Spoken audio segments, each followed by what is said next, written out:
Okay, we're gonna try this. I had a problem with my chicken incubator. The motor, the Synchronous motor piled up on it.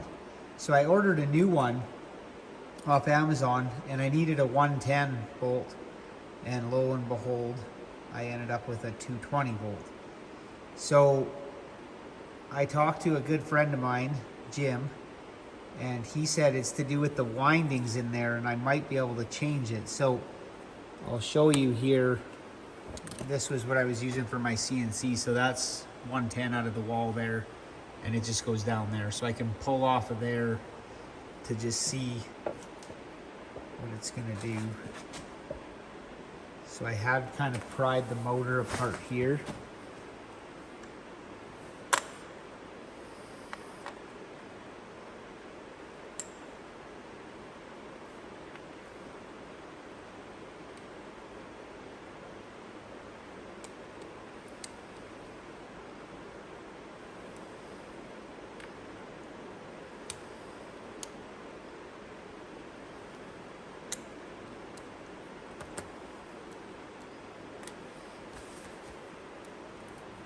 Okay, so we'll see if I can do this and have you guys see. It wants to flutter. Oh.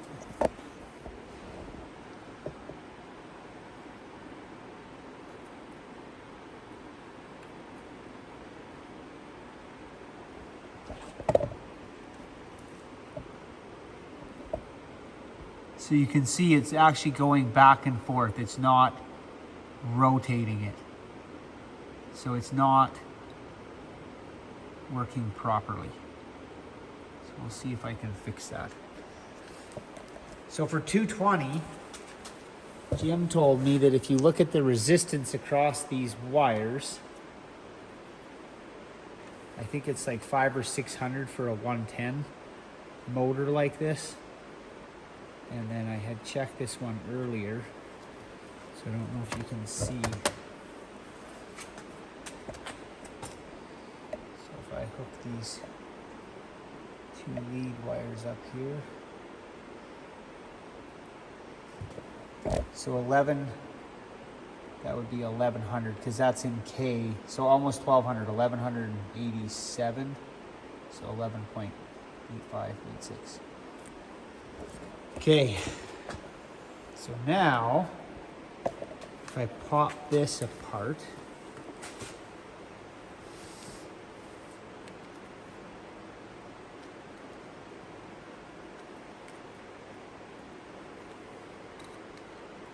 so I pull the stator out. Okay, pull that out.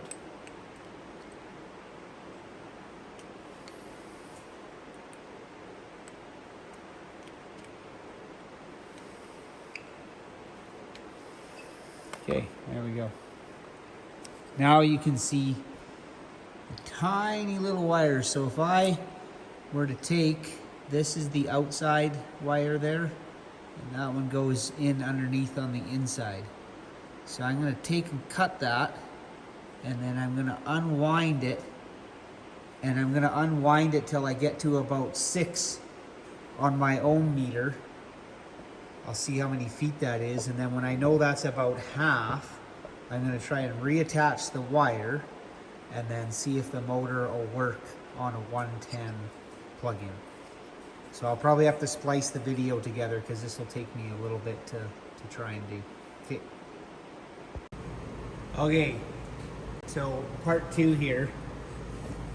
I took a whole bunch of wire like that. Is a lot. It's so thin, paper thin.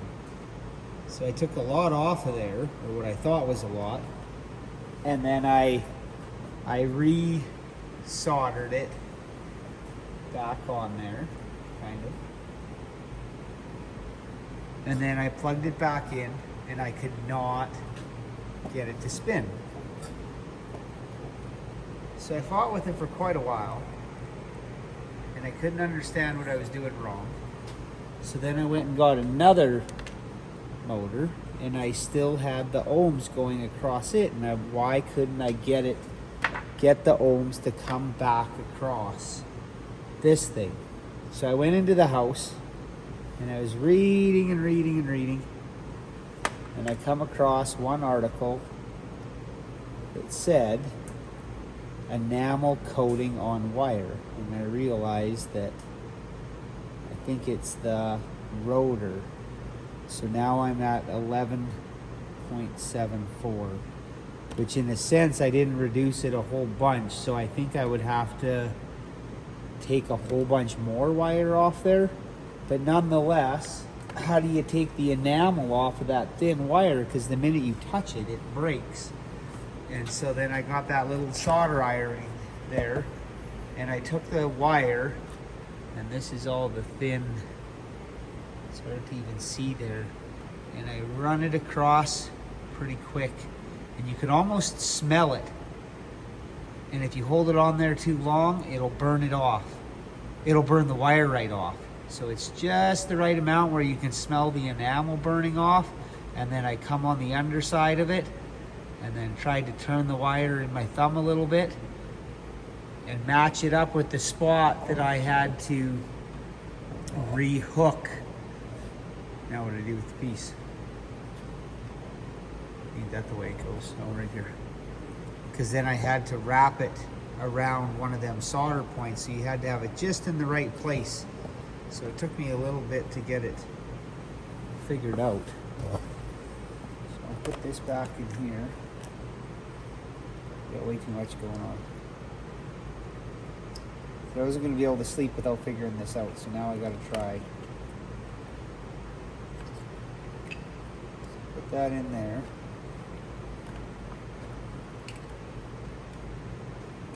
This in here. Yeah, your stator's the outside. Oh, sorry, wrong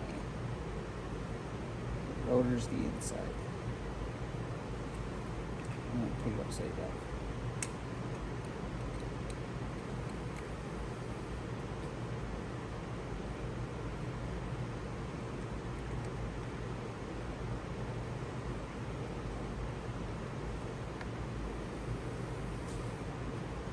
Okay, now we're going to try this again. See if I can...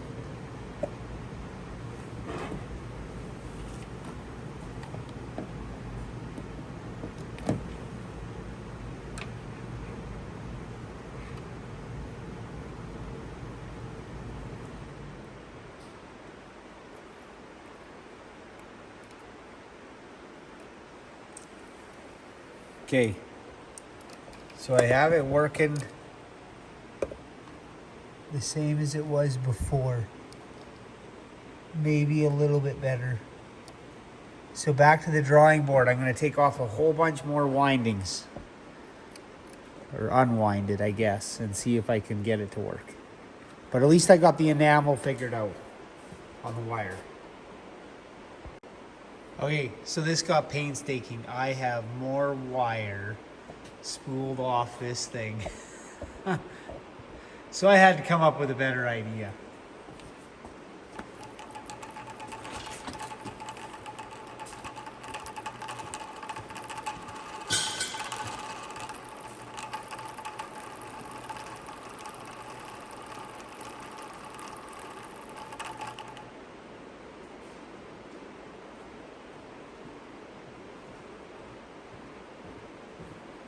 So I'm probably pulling off 50 feet here at a time. And I keep wondering if I'm going to go too thin. I think I'm going to keep going a little bit.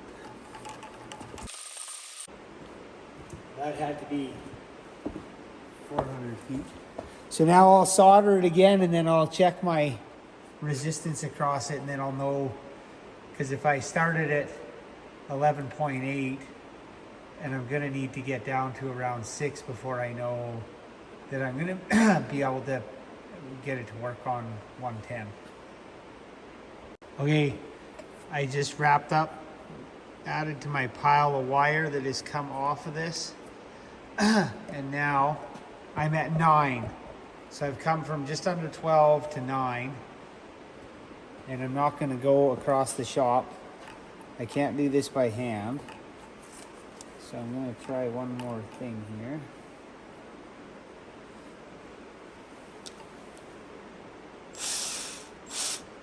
Oh.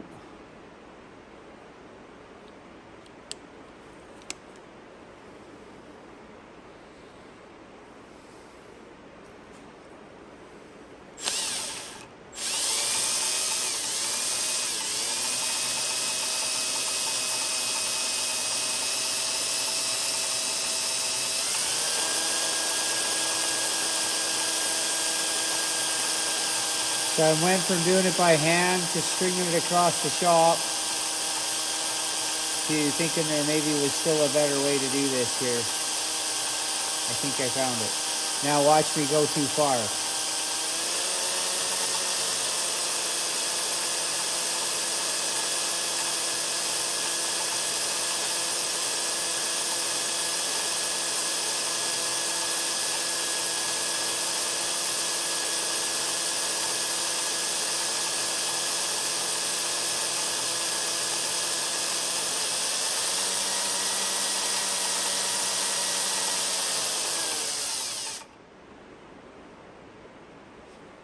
That is impressive. Okay. So, I better check this again. I won't bore you with all the details. It's getting long enough. Okay, I ain't gonna lie to you. That's pretty cool. So all this wire by hand, doing it the silly way, and then I spooled up a ton more on here. Off camera, I checked it. I was down to 9, then down to 8, and then I was down to 7 ohms resistance, I guess. I think that'd be 7,000. I'm not that smart on that, but 7 ohms. And then I hooked it back up, and I'm gonna see if I can get this, sorry, to clear.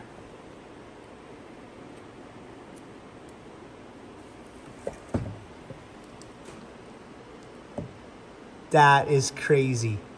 So I have taken a 220 synchro motor and took all from down to 12 ohms down to 7 and was able to get it to run. Now I don't know if I made less power, like less torque out of the motor from doing that, but I got it to work, which is pretty cool.